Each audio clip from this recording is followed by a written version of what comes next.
অবিলম্বে পদত্যাগ করতে হবে। আমরা স্বাধীন, আসলে আমরা স্বাধীন না।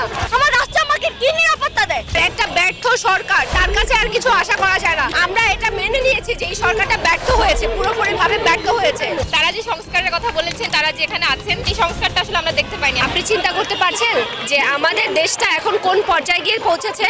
আমরা যখন ছাত্র আন্দোলন করলাম তখন নতুন একটা রাষ্ট্রের স্বপ্ন দেখেছিলাম, যে রাষ্ট্রটা নতুন রাষ্ট্র হয়েছে, একটা সম্ভাবনার রাষ্ট্র ছিল। আমরা সেখানে মনে করেছিলাম যে আমরা স্বাধীন, আসলে আমরা স্বাধীন না। এখনকার যে সরকার, তারা ব্যর্থ হয়েছে। যে সচিব আছেন জাহাঙ্গীর, সে ব্যর্থ হয়েছেন, তার পদত্যাগ দাবি করছি।